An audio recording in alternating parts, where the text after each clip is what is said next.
Isu seorang Majlis Perwakilan Pelajar UiTM yang merupakan cucu kepada Allahyarham Tuk Guru Nik Abdul Aziz kena tampar. Saya tanya, kalau betul kena tampar demi menjaga maruah keluarga, menjaga maruah diri, tak perlu kok nak tunggu sampai 10 hari baru nak buat report. Sebab ini adalah kategori jenayah.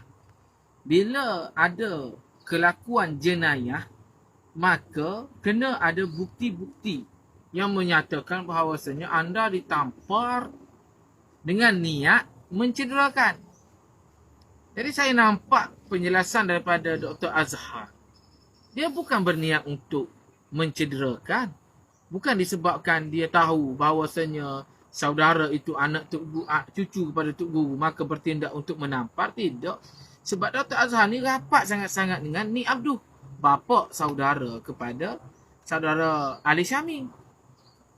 Jadi kalau betul lah jenayah, maka saudara Alif sepatutnya pergi ke hospital, dapatkan laporan daripada doktor cedera, barulah boleh disabitkan ke peringkat yang seterusnya. Dan saya perasan lah, kalau kepimpinan UMNO, bila orang tu dah mesra dengan dia, macam Presiden UMNO lah, Datuk Seri Zahid Hamidi, dia jumpa orang, dia buat macam ni. Yang pertama, dia jumpa ni perangai Presiden UMNO, dia buat macam ni. Kalau nak ikutkan report, banyaklah report buat macam ni. Satu lagi perangai dia cubit perut. Macam tu. Saya nampak Dr. Azhar ni lebih ke arah itu. Di khalayak ramai, kalau tampar dengan niat mencederakan, bukan 10 hari yang viral. Selepas itu pun akan viral. Dan tak perlu pun cucu kepada Tuk Guru Nik Abdul Aziz yang viral. Orang lain yang akan viral. Sebab benda ini satu jenayah dan satu penghinaan. Persoalannya, kalau betul ini satu jenayah, kenapa kena tunggu sampai 10 hari? Mana bukti yang menyatakan bahawasanya Dr. Azhar itu tampar sehingga mencederakan, sedangkan saudara Alif menyatakan bahawasanya tak sakit, tak luka, tak ada kesan.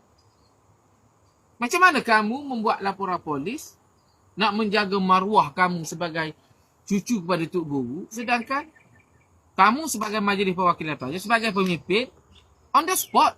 Bagi saya, kalau nak jaga maruah, kena tampar, terus buat laporan polis. Ataupun persoalkan, kenapa guna tangan? Kenapa buat macam ni kepada saya? Mesti kena ada. Kenapa kena tunggu sampai 10 hari, baru maruah itu timbul? Jadi, saya fikir ada satu permainan yang mungkin cuba nak ditonjolkan bagi menutup isu-isu yang lain, maka gunakan Alif ni sebagai objek untuk nampak UMNO ni buruk selepas pembubaran DUN di Johor. Jadi kepada saudara, bagi saya pertama yang kena buat laporan polis dan pergi ke hospital buat cek. Kalau tak, pihak Dr. Azhar boleh buat laporan polis dan pihak Dr. Azhar pun boleh buat saman kerana telah menipu. Polis pun kena siasat. Takut-takut ada penipuan dalam laporan polis. Wallahualam.